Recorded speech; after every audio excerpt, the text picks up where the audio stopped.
do much deeper dives and to select the individual data points they want to look at and to re-rank. So, if you're looking for pure salary, you get one set of results. If you're more interested in research or in, geographical location or a whole bunch of the other factors we've talked about or will discuss in this podcast, there are many other ways to slice and dice the data that can provide much more granular insights. And we'd really encourage people to use those more. You can also download it all as a spreadsheet and play around with it at your leisure. And some people see a shorter program as added value because you're back to the workforce quickly, quicker to not only be making money, but having that kind of impact and so forth. Whereas other people see a longer program as like, well, I'm getting more bang for my buck, more courses, more time in the classroom, etc. And hey, MBA hopefuls, we are live on the air with MBA Waves, talking all things business and education.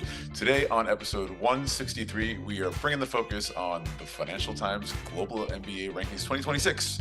And today we're going to talk about some of the big winners this year in the full-time MBA or Global MBA rankings, what goes into the methodology, just how this is created, and some of the factors that contribute to some of the top players conspicuously absent this year.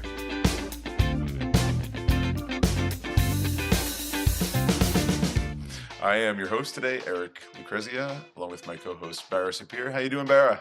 I'm doing great. Good to see both of you. Absolutely. And we have a special guest today, our friend and fourth time, I believe, guest on MBA Waves, Andrew Jack, the Global Education Editor of the Financial Times. Welcome back. How are you, Andrew? Thanks. Good to see you both. Thank you so much for joining us from LaGuardia Airport. I know you're in transit. It's very kind of you to take the time to talk with us about this topic, which so many people want to know about.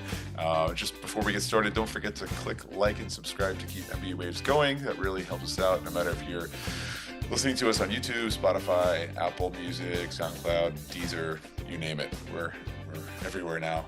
So let's kick things off with a question I think a lot of people are thinking about. The FTA rankings, Andrew, are highly anticipated every year. What is new or different in the 2026 edition? And before I let you answer, I just have to say this year I feel like it was a big shakeup for me anyway, from my own memory. Like this year we had some of the largest mobility for some schools and also some shockers as well. So what are some of the key standouts to you? Yeah, and well, the first thing I'd say is that it's true that some schools go up and down, and some appear and disappear and reappear year by year. But we need to also keep this in moderation. A few differences in the ranking between number 6 and number 10, or between number 20 and number 30, doesn't mean there's some devastating shift. We try to rank 100 of the leading business schools, in this case for MBAs, around the world. And frankly, all those schools and qualifications that are ranked are of high quality. As we know, there's even possibly tens of thousands of business schools globally that are offering MBAs. So this is a very select list. That said, yes, this year's number one position was taken for the first time by MIT Sloan School of Management. It's long been one of the leaders, and we often encourage people to look at these business schools in the 4 tiers that we publish, and Sloan has long been in that top tier, but this year it managed to edge ahead of its rivals. And we can talk about perhaps some of the drivers behind that, and perhaps some of at least the themes that reflect why it and others are evolving at the moment. But yeah, so that does very well. Other leading US business schools, of course, appear and perform very strongly, such as Wharton and Harvard. But as we've seen over the years, we also have significant players in other parts of the world, of course, in Europe, notably, for example, INSEAD in France and Singapore, HEC based, of course, in Paris, and the London Business School, but also a number of the Spanish business schools like AICE, and then also several of the Asian ones, notably SEABS, based, of course, in Shanghai, but a joint European-Chinese project. So geographical diversity, strength in numbers, and some really strong performances from a whole bunch of the schools. So I'd emphasize some continuity as well as some bouncing around in the specific ordinal position.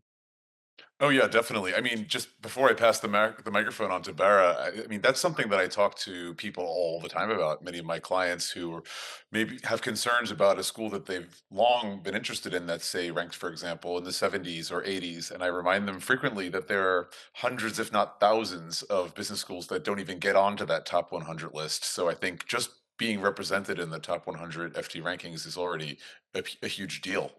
You know. Yeah, and obviously we can talk more about the criteria and so on, but it doesn't mean that many of those other schools that students are interested in or that you and clients are engaging around are not also worthy. There's obviously very specific criteria we have, and then there's all sorts of other factors that will affect other students. Might be about price, about geography, about specialism, all sorts of other factors or other reasons that mean, for whatever explanation, haven't been part of our ranking, at least in this year. Right. Well, we'll definitely get to the criteria. What I'm interested in asking you about is the methodology. And 2 years ago, we saw some major updates in the methodology that you use, and that includes metrics like alumni network strength, carbon footprint, and sector diversity. Have you and your team continued with the changes in 2026, or have you done anything different? It's largely been a year of consolidation. There's always some tweaking going on. There's some reflections at the moment, for example, about carbon footprint issues. The big one that we're looking at the moment, but this is in the months ahead, so it's not reflected in this most recent ranking, is thinking about new ways to measure academic output and impact as well. But largely the key factors, and we can talk about the specifics, but salary 3 years after graduating remains the most important. That's always been the case, but over the last few years, we've edged down a little bit the weighting on that to rebalance it with some other wider elements. Makes sense. Interesting. All right. You know, I think people really want to know about why are some of these major players absent. So I feel like let's not keep people on the edge of their seats any longer. The ones that I noticed: Stanford, GSB, Columbia, NYU Stern, SD Bocconi. Maybe I'm missing a few. So, what's going on here? Give us the scoop. Yeah, I mean, there's no scoop. I mean, each year there's a few that come in and a few that go out. We try not to go into too specific details because sometimes they're a little bit delicate or subtle or nuanced to explain. But at the high level, there are some school. All of those who take part in our rankings do so in a voluntary way, so they have to agree to participate. Um, and then equally, of course, as you know, they have to be accredited by one of the two big agencies, either ASCSB or Sure. EFMD or both. So there's those sort of initial benchmarks. Beyond that, the most fundamental thing that typically happens is just around response rates. Because as we've discussed, we use some data that's based on the insights provided directly by the schools, such as some of the research inputs and the issues around faculty and student composition and so on. But we also, of course, rely heavily on the questionnaire responses provided by alumni 3 years after they finished their courses. Now, we're still seeing here a little bit, I think, the tail end of COVID and all the disruption that caused with remote learning. And then even as students started to adjust and return to in-person classes, that created some complications.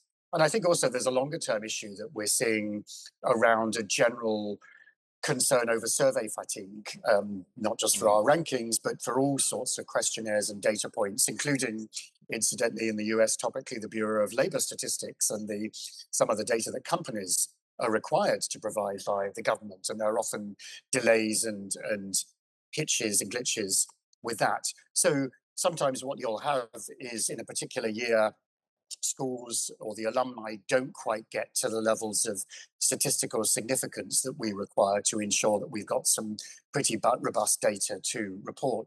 So there's no great conspiracy, there's no great mysteries.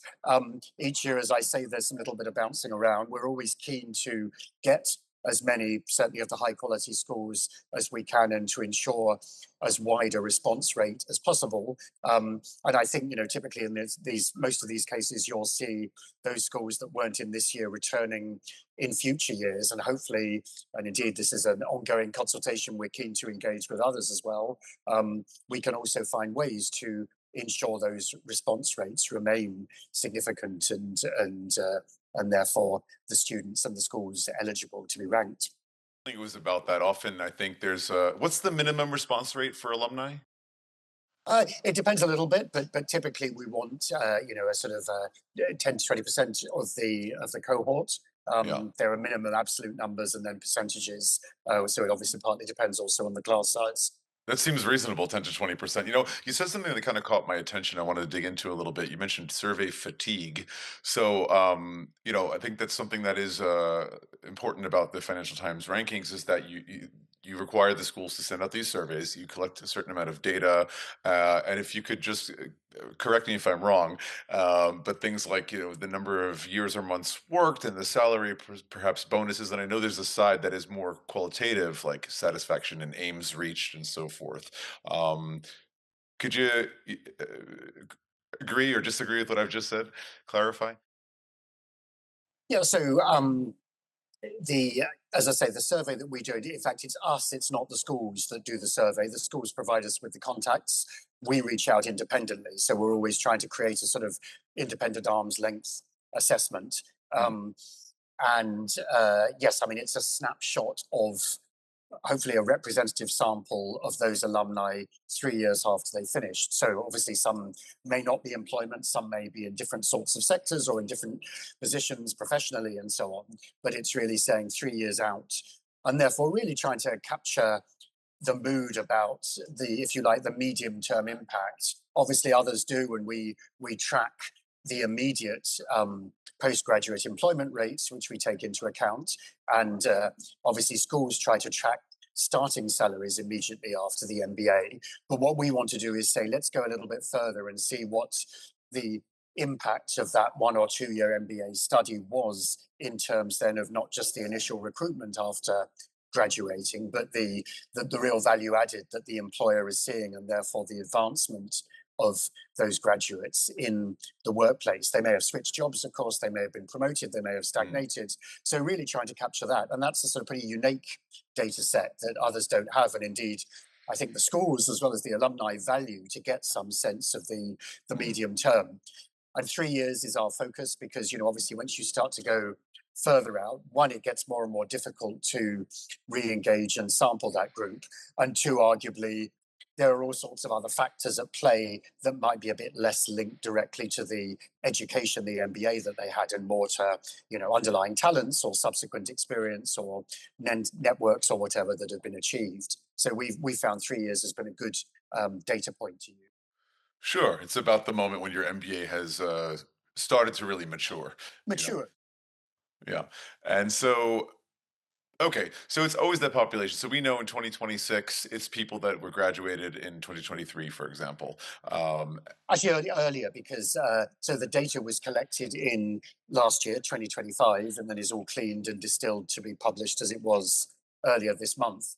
So it mm, will be those 3 years out from graduating in 2025. So we're talking 22, in fact, or in some mhm. cases there might be some rollover from 21, which obviously, as we say, was still COVID or immediately post COVID, of course, which had quite a disruptive effect, obviously, on attendance, loyalty, even sometimes sentiment to the experience that they had during.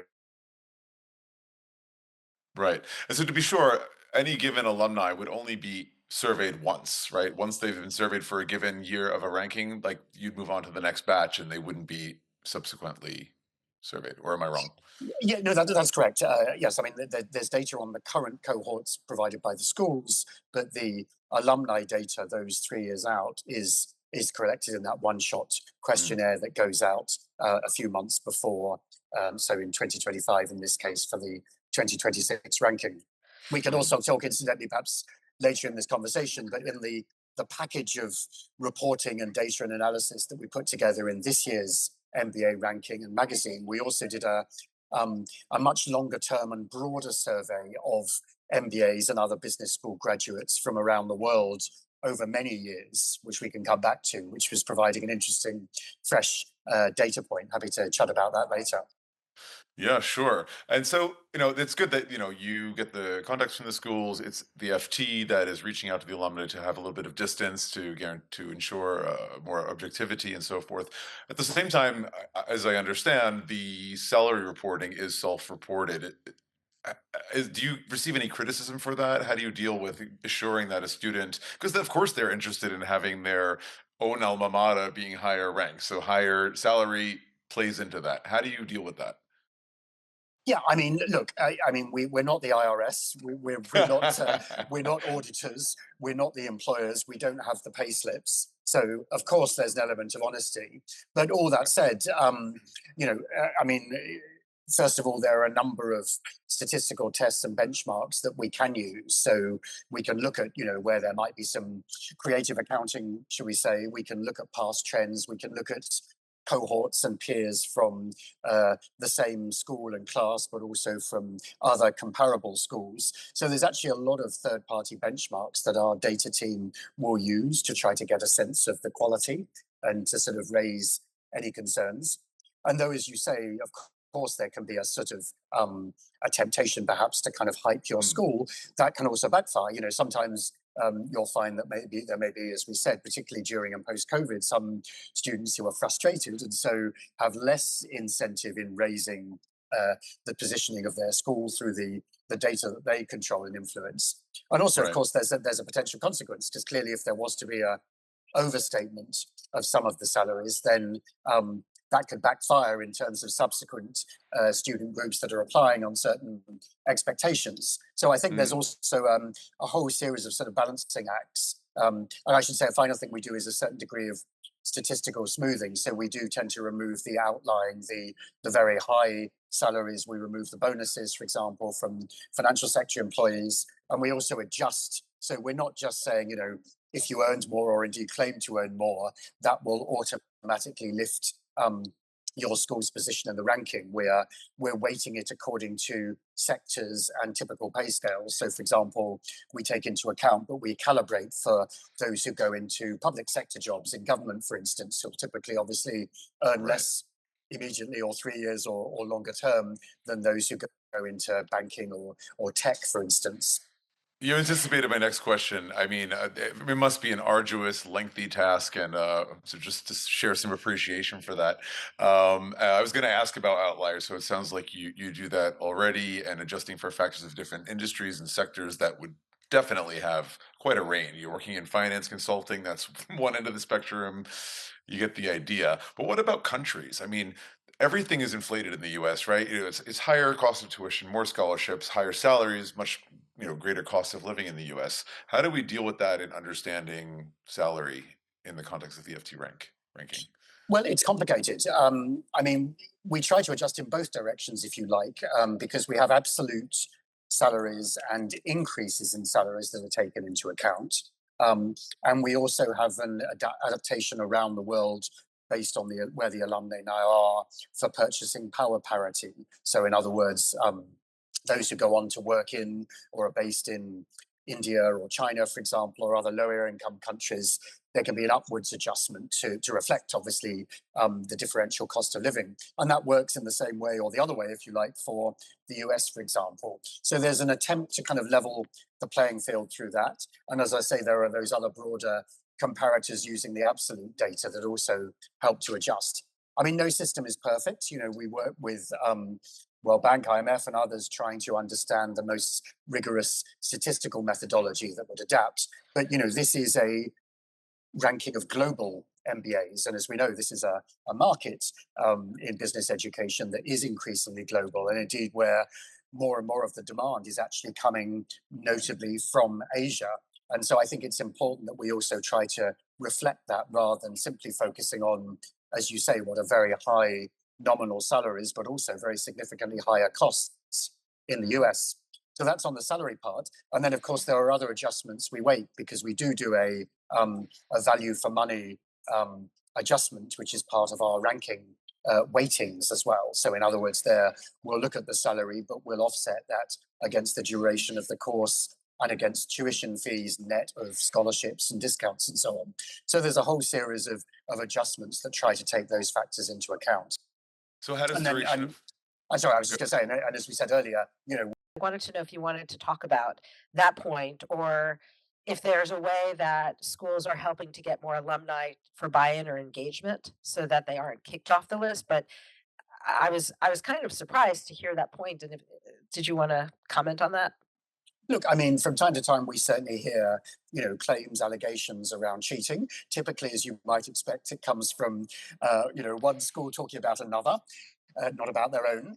Um, Of there course have not. been, yeah, I have to say that there are instances that are picked up. We always take all of the claims very seriously. We investigate them. As you know, we have a rotating audit by an external auditing firm, in fact, KPMG. And so basically a tenth of the schools go through an audit each year. So over a decade or so, we're covering the full range of schools, and we do this across a number of the different rankings as well. As I said, we apply our own statistical tests, and we're always looking whenever there's any sort of report, or whether there are self-generated anomalies that would suggest to us that we need to probe in more detail. And there's certainly, I won't go into the details, but there certainly are occasions when we have, shall we say, parted ways mutually with schools for a period where there's been concern. I mean, look, Mm. there's always issues about the potential for manipulation and tweaking. We know, in certain other rankings that are out there, it's even led to criminal prosecutions in the past in the US. So there are temptations, of course, for that sort of thing to happen. I think we've probably got as robust a set of metrics as is possible to have. That's on the individual data points, if you like. On your other point, around more generally the sample sizes, we are, as we said, we're always trying to push towards the most representative series of responses from alumni that's possible to get. So the more that, in cooperation with the schools, we are able to get a higher response rate, the better. And again, as we've said, we'll do some readjustment where necessary to try to ensure that that is representative of the full cohort. But we'd much rather have a 90% response rate than a 5% one, obviously. So yes, I mean, there's always comments. We take them seriously. Sometimes there are actions, but I wouldn't read too much into individual schools that might appear and disappear year by year, because, as I say, there's all sorts of other more innocent explanations and factors behind that as well. Yeah, To I circle back, thought go ahead, Barry. I was saying that I thought it was super interesting too that the the Poets and Quants article mentioned that people are not checking their email as much, and so other ways to reach potential candidates for the survey itself might be more easily reached by phone or WhatsApp or other modalities than the email. I thought that was an interesting sort of a threshold that Yeah, we've reached. yeah. I mean, look, I was at a big academic conference of social scientists in all sorts of disciplines, not long ago, and it was an issue they were talking about: survey fatigue. We know as well, it happens in companies, it happens in research, it happens in market research. All sorts of factors are at work here. So I think there's a broader challenge for not just this industry or sector, but the whole country or the world, if you like, in terms of how to identify and collect meaningful and representative data. And that could be people feel overwhelmed. There's more and more surveys. It could be, there's other priorities. They're overwhelmed with work in different ways or uncertainties and so on. So, I mean, yeah, these are factors that we take into account. We have an ongoing discussion, and I'm very keen, including from your listeners and watchers, about improved ways to do this. But certainly we work with the schools, so it's not simply that we send out an emailed survey and that's the end of it.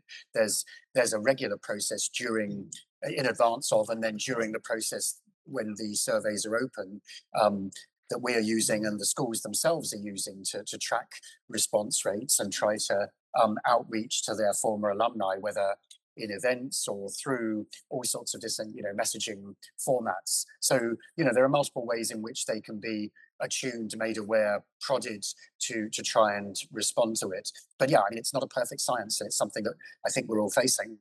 But I'm unfortunately, perhaps I've yet to see great alternatives that are out there.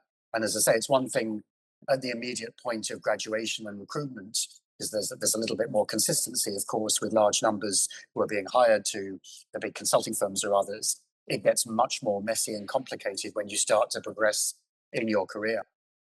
Certainly. Yeah.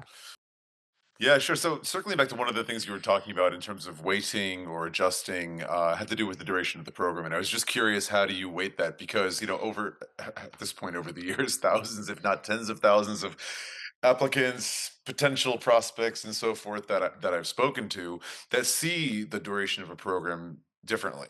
What I mean is that some people see a shorter program as added value because you're back to the workforce quickly. Quicker to not only be making money but having that kind of impact and so forth, whereas other people see a longer program as like, well, I'm getting more bang for my buck, more courses, more time in the classroom, etc. So how do you guys weight program duration? Well, we try to consider an MBA as a sort of comparable unit, if you like. So um, we're not re-weighting based on if it's 24 months or 12 months or 16 months, because there's obviously quite a lot of variance within it. We can try to, obviously, there are certain elements within the weighting, like the value for money, that hopefully to some degree will calibrate automatically based on the duration. If you're paying 1 year's tuition rather than two, for example, that will have a differential impact clearly on the value for money calculations compared with your salary when you come out.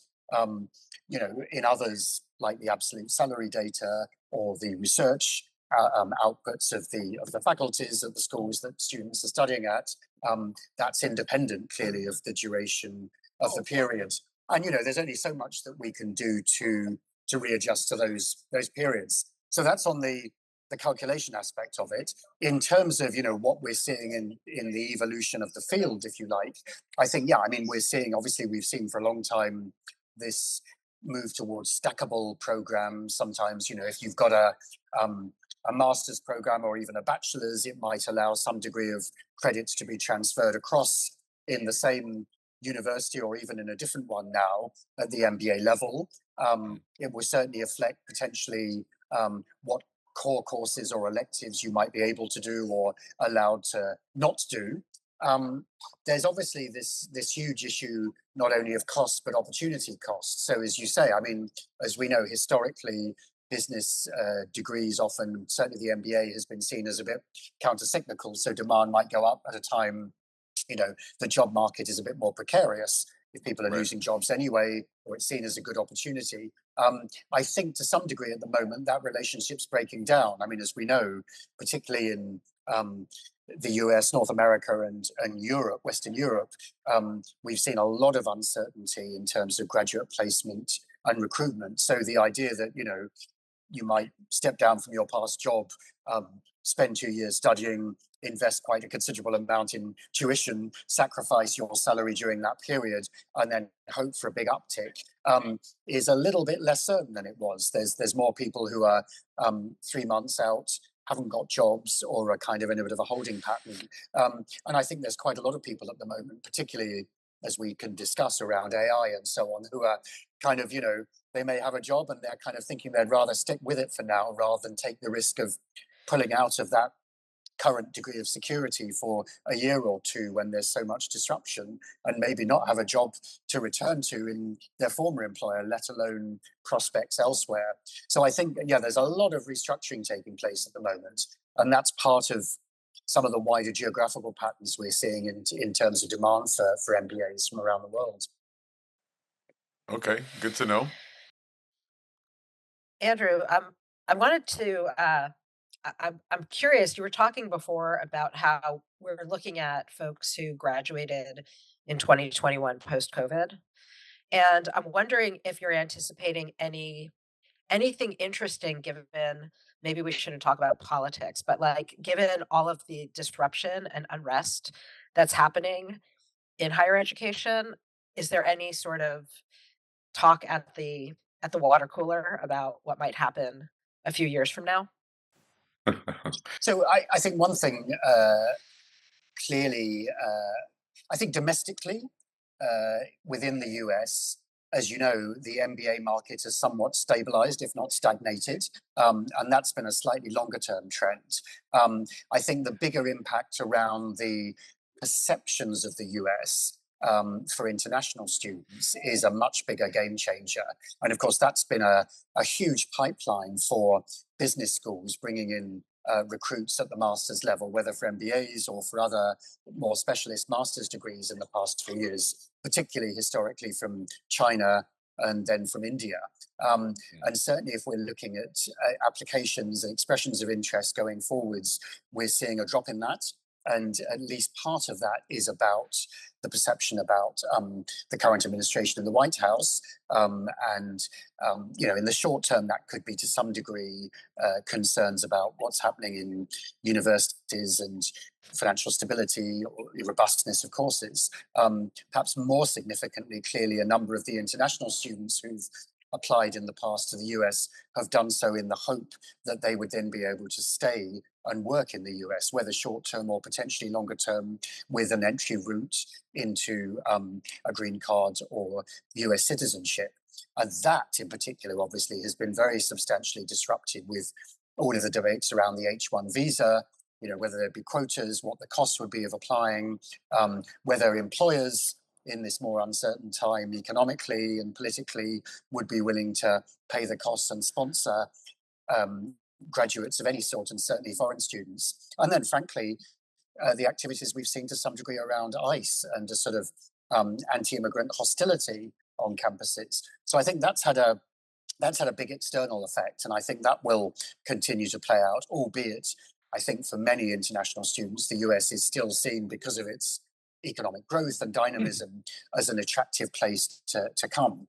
The final area around the politics we should talk about is, of course, around DEI, ESG, some of those areas that were, quite important, obviously, even within business schools. And there, I think we're certainly seeing, at the very least, perhaps a little bit of a rebranding or a de-emphasizing in a public way of some of those initiatives. But all that said, I think at the same time, even if there was some, should we say, some interventions and approaches that looked a little bit more strong on ideology or policy than they did on evidence in the past, I think business schools in the US as well as elsewhere were, one, a little bit less on the front line and exposed than certain other faculties and disciplines, and two, have argued and continue, in my view, legitimately to argue that these are actually, if framed and analysed in a rigorous way, legitimate business risks. If there's geopolitical decoupling and political tensions, there are huge supply chain implications. Climate change, let's state it, is a fact. We're getting a lot more uncertainty in weather, as we can witness both on the East and the West Coast in recent days here in the US. That again can affect supply chains, customer demand, all sorts of factors. So, to argue that these elements are, as it were, things that are simply ideological and should be removed would be dangerous. And I think most business schools are quite right into continuing to focus on those, albeit perhaps with a greater focus or framing around the rigor and the importance in business strategy and risk that they imply. And so that continues to be important, even if it's a little less in the spotlight than some of the kind of high profile campaigns and reactions we've seen in US higher education in the last few months. Yeah. So would you say that this rebranding, for example, of DEI, would the rankings also create a sort of language that would also reflect that rebranding, where you're still emphasizing or showing this piece outwardly, even though it looks different? Look, I mean, first of all, there's been some slightly, how shall I put this, contentious reporting elsewhere, suggesting in some way that even some of the criteria that we use in our weightings are pushing business schools to break the law.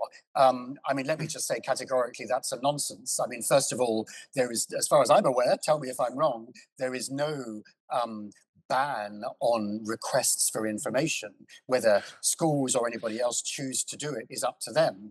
Beyond that, though, again, as far as I'm aware, you know, there is no explicit action to, for example, I don't know, limit initiatives that are trying to encourage women to be hired by, as faculty or to be students. And I think most best practice and research would argue that that's a good thing, to be more representative of your workforce, of your consumer base, of wider society.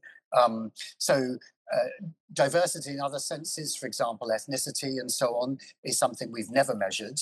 And that's partly, frankly, because it's really complex to do in terms of, particularly again for a global ranking, because different countries do have different definitions, contexts, and indeed rules on reporting.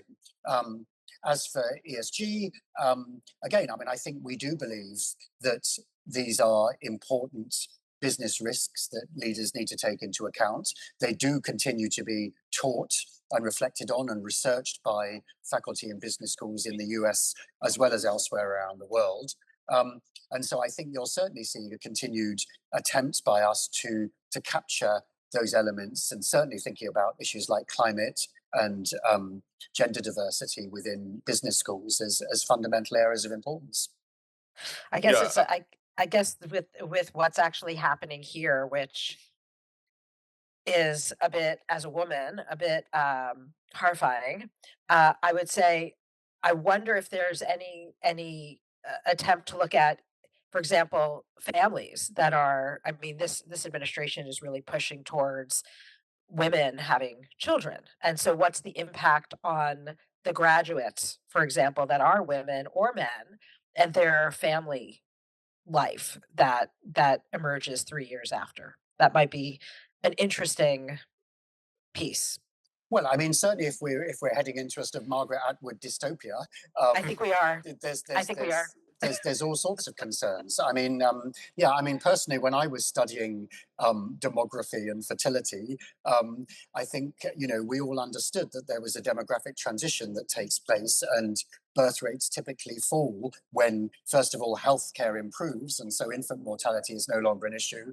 Secondly, when societies become more supportive, and therefore, for example, healthcare more generally and other forms of support exist, including the creation of pensions. So children are no longer required in quite the same way to be supporting their parents financially into old age. And so, inevitably there's a transition downwards to lower birth rates. Now, how far this will continue to be a mantra and how far it will influence higher education and business schools, I think still a bit of an open question.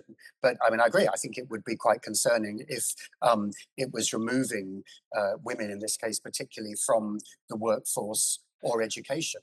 I think, clearly what we largely see in terms of birth rates is human aspiration and choice and empowerment, and that should be encouraged. And I think access to, and therefore even to some degree tracking the response in terms of the demand and the representation of women as students and faculty, amongst other things, is an important thing to keep in mind. I haven't so far seen, happily, any radical job on that globally or indeed in the US. But I mean, as you say, who knows? That partly depends on what happens in the current political cycles and how far some of those mantras get taken up in practice. really interesting stuff. Both of what you guys are saying. I mean, back to climate change, you were saying seeing things on the east and west coast of the US. I can say the southwest of France is pretty much underwater right now. All around Bordeaux, we've had like 40 days of rain nonstop. So it's everywhere. The climate change is a real thing. And I'm happy that the Financial Times has that, even though it's 1%, still it is a metric taken into account, carbon footprint for for the schools. And When it slightly, comes and I was going to say slightly more than that actually, because as you know, there's a carbon footprint measure. There's also a measure in looking at sort of what's taught in courses as well. Yeah, and as you say, I mean, I was at an event a few months ago where various large multinational companies were talking about, for example, as we've seen the River Rhine reduce in height with lower rain and then with periodically with flooding, it was causing very substantial issues for some of their manufacturing that was shipped similarly on the Mississippi in the US. So, I mean, these are very real business consequences of environmental changes that are significantly man-made and influenced. And whatever is behind them, whether we're thinking about trying to reduce the level of warming or we're thinking about mitigation and adaptation, these are fundamental issues for businesses and for business schools to address. Yeah. Yeah. I mean, this affects the supply chain. When you have extreme and erratic weather, this affects how we can conduct business, and it's definitely been increasing for all that we have recorded data on in terms of storms and things like this. When it comes to diversity, clearly the Financial Times has maintained metrics that include diversity in terms of national origin, I believe, as well as gender in the faculty and the student body, which is great. Interesting how you point out, you mentioned ethnicity, or let's also say perhaps race, where you speak to an American, someone from the United States specifically, think of diversity, that is often the first thing we think of. Whereas, at least my experience as an American, 20 years living abroad, diversity is more about national origin, which is something more taken into consideration and also more clear, objective. I mean, what passport do you have? It's like it's much clearer. In terms of, are there pressures, political or societal, to increase or put pressure women to have children?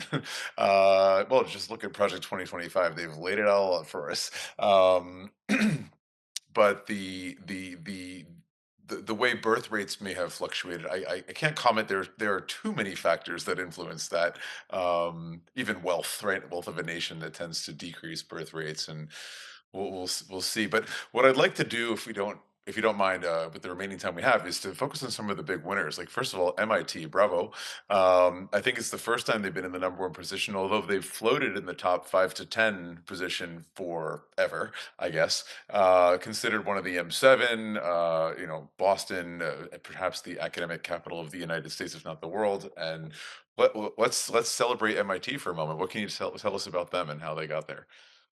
Yeah, I mean, so the obviously the weightings and the factors speak for themselves, but they performed very well to be in that top position on a number of elements, including the salary and the research and alumni networks and the like. And I think.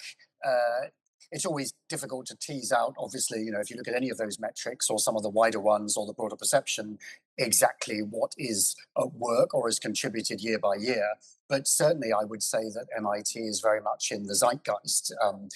This is a very obviously traditionally STEM strong engineering, computer science, technical school, of course, one of the most reputed in the world. And so perhaps it's not surprising at a time when That's all where the business is going.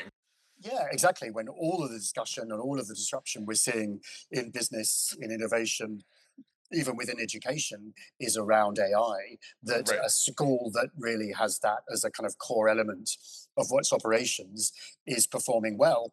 It's Um, baked into their it's program. baked in. So there's that sort of, if you like, technical, rigorous, sort of slightly engineering, analytical mindset. And then, of course, they've got a recently appointed dean who was actually previously at Apple. And he has, I know, laid emphasis, amongst other things, on still greater efforts at interdisciplinary work with different schools, including the School of Engineering. So that's always there in the background, as in other business schools. Of course, students sometimes have options to take courses elsewhere or to bring in faculty who are from other parts of the university. But I think, over time, we're going to see more and more tighter integration and combination qualifications. So I think, at a time of disruption, a time of workforce uncertainty, at a time when clearly technology and analytics and AI are at the fore, certainly MIT is pretty well positioned to take advantage of that. And as you say, obviously that Boston area, one of a few key hubs of economic growth across the US, alongside, of course, Silicon Valley, New York for finance, and a couple of others, but clearly one of the big powerhouses, not just for higher education, but for that combination of different areas, including, of course, around biotech and pharma and health, but also around tech more generally. Yeah, and that said, I mean, looking a bit eastward, we see two schools in India that really catapulted up. I mean, ISB has been doing great in the rankings for a number of years now. Now they're in, I think, number 12, so top 15, top 20. That's fantastic, and there's a whole bunch of IIMs. Often, I've seen in the past Ahmedabad leading the IIMs, but Bangalore this time they're in what, number 34? Is it? Um, so yeah, India is really becoming a dominant force in them. Yeah, I mean, of course, ISB, as you say, long been successful. A bit of a different entity to the Indian Institutes of Management, of course. It was created a little bit out of the model of Harvard Business School and with a lot of partnership with McKinsey and other employers, but continues to be and have a very strong reputation. And then obviously the IIMs, including those two that you've cited that have performed well in the past, and a number of the others are powerhouses. I mean, India is, of course, a huge country, a vast population, a very large number of extremely talented students, ultra competitive process to get in. So it's not surprising that they are the real cream of Indian elite education, and therefore that not only is there a kind of virtuous circle attracting high quality faculty and students, but then of course their students on graduating typically go on to some of the best jobs in India and beyond. And of course, India itself domestically is more and more a focus of the world around economic growth and development, not least in tech. So again, not surprising we're seeing Exactly. that growth in power and an influence and Exactly. impact. Now, is this the first time that we've seen an Australian school in the top 50? I know AGSM, I think they're 48th this year. Is this the first time we've seen that?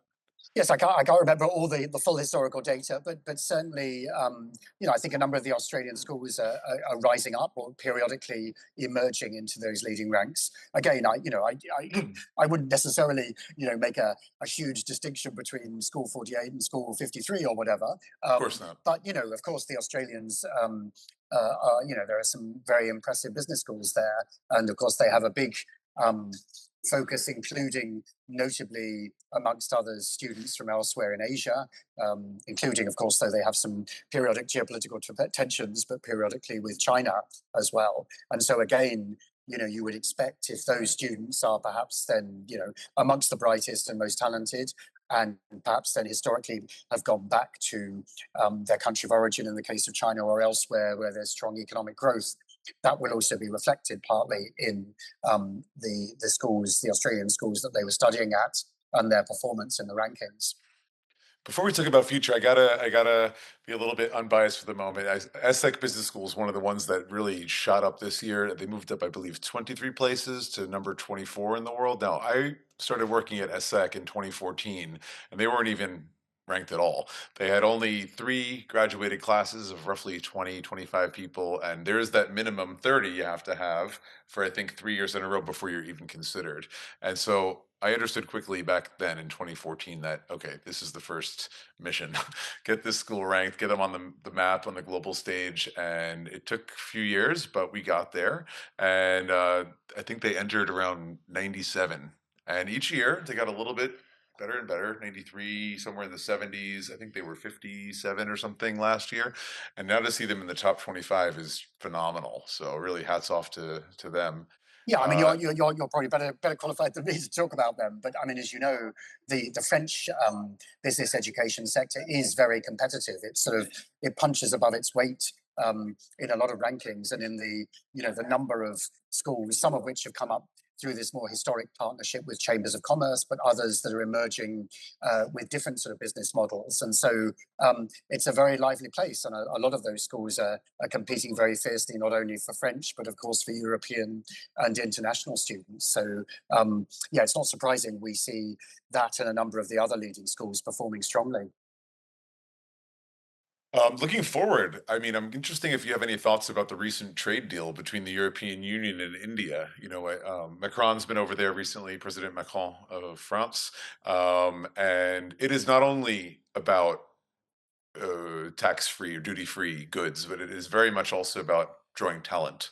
And maybe, as we're seeing you just mentioned these schools in India, there's also a couple in Singapore and China that have really been rising up in the ranks, a way to keep those titles of top ranked schools in France and the West in general by bringing those brilliant minds to schools here in Europe. What do you think about this? So, I mean, I think, historically, international and particularly Asia origin students uh, dominantly were from China. Obviously, geopolitics has started to complicate that to some degree. Mm, Um, but at the same time, also, it's not only some degree of cross-border reluctance, as it were, playing out through the politics. Of course, China has hugely invested in its domestic higher education sector. mm. India, somewhat for a number of the European and North American schools, has substituted as the largest provider of international students. True. And I think that's also partly, frankly, one, as we've discussed, because there's a fairly small number of highly competitive domestic institutions, the IIMs, which means there's an awful lot of others who are highly talented but don't find places and therefore are looking elsewhere. Um, India, I think, historically has perhaps, frankly, underinvested in its talent and in developing new higher education institutions. In the last few years, and notably under Modi, there has been more of an attempt to do that. And we've also started to see a number of foreign business schools, not least from the UK and Australia, starting to put their toe in the water and either establish campuses or partnerships or branch entities of some form. And so we're, on the one hand, we're seeing the gradual growth in more domestic higher education institutions, but also international players starting to move more into that space. But it's a difficult equation because, if you're going in as a European or American or Australian school, let's say, at what point are you providing that same sort of education, which has been obviously created and sustained through, often quite highly paid academics from those countries and cultures, into a different place where obviously the cost base is very different and where the tuition charges would typically be much lower to provide access. As well as, of course, the complexities of the politics and the finances and so on. So it's a kind of messy time in terms of trying to understand where the new stakes are. But I think clearly we're seeing a little bit of decoupling or at least tensions, particularly with China.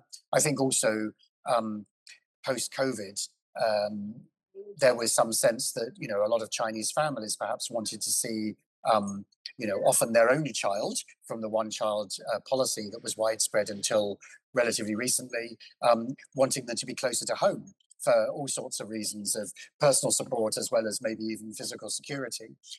And so we're probably still seeing a little bit of the tail of that and how that's being perhaps a force for evolution in that more traditional process of students from Asia going to Europe or the US to study.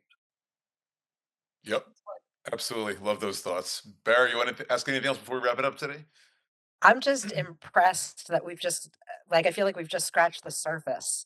There's so many other things I want to ask, but we really do probably need to wrap it up. Is there anything that you would recommend to schools in order for them to get ranked? Is there anything new they could involve Well, with? so the first thing I'd say, as you mentioned, I mean, we talk a lot about the ranking, which obviously, as we've said, appears each year. The MBA is just one of 7 or more rankings that we do. So I think, all schools, as well as recruiters and students and prospective students, should also think about not only the individual data points in any one of these rankings, like the MBA, but also think about some of those other possible qualifications that might be worth exploring. And those are, kind of, we're seeing obviously a lot of emergence of more specialist master's degrees and indeed even students choosing to do business majors as an undergraduate more. So those different combinations, and as we discussed, the stackable degrees and the issues about longer term and lifelong learning are also factors that are worth taking into account. But the other thing I should say, as I mentioned earlier, we alongside the ranking, we publish a magazine and a series of articles online, which are all free to read outside our paywall. And that included, for the first time this year, a broader questionnaire that we did with the Beta Gamma Sigma Honours Society of Business School graduates from around the world, along with Shaw Business School and the AACSB. And that was attempting to really capture the mood across graduates from a large number of business schools over decades, some who graduated in the 1970s. So there's a lot of interesting data there that's also worth looking at. And I'd say the high level picture is even below the top 100 or so that we rank. There is a lot of largely the metric is a pretty positive one. People are pretty satisfied with their experience and their qualification. They assess the knowledge they learned, but also, of course, the networks they built as being very important. They map out and we chart some of the skill areas that, on reflection, they considered were the most important at the time, but also the ones they think are the most important today. So there's a message for future generations. And even though actually quite a lot didn't earn very, very high salaries, some many decades into their careers after an MBA or other business degree, there's a pretty high degree of satisfaction of most about that qualification and the experience it provided to them. So I think lots of ideas there. That's a broader survey that we intend hopefully to iterate and repeat in the future. So it also provides a broader benchmark that might be useful for schools and others to look at for inspiration and ideas. I love it. I'm looking forward to hearing more about that. Andrew, before we let you go, final bit of advice for anyone listening, any MBA hopefuls that how you advise them to approach the rankings as they embark on their MBA admissions journey. So as we said, of course, there are other rankings, but we would consider ours is pretty robust, particularly if you want the global perspective and you want granular data that you can spit out, and you want insights into outcomes, including salary. But rankings can only be part of the game. As we say, there's all sorts of nuances. Certainly an aggregate ranking can only provide a certain amount of insight. And I would really encourage people to go into the details of this and any other data sets. But, it should really only be one of a number of factors that people take into account in deciding whether as well as where to go and indeed what degree to study. And I mean, first and foremost, it's clearly about talking to the schools, talking to others, external consultants, faculty, above all, perhaps alumni and existing students. And of course, these days, through LinkedIn and so on, it's very easy to reach out to those folks. And if you want the instant snapshot of how things really are on the ground now, there's really no substitute for trying to do that level of deep research. But I think also, we're living in a very disruptive world when there's lots of debate around the costs and the opportunity costs, as we've said. And so I think it's a moment to reflect on really what you want, if it's the right moment, and what sort of qualification would be really useful to you going forwards before making a decision. I love it. Andrew, thank you so much for joining us. I know you're in transit right now. I think the sound quality is pretty good. I heard you very well. So thank you once again, and great to see you. And we'll see you around soon. Thanks very much. Good to be part of the program. Guys, don't forget to like and subscribe to stay on top of all the MBA Waves content. Take care and best of luck.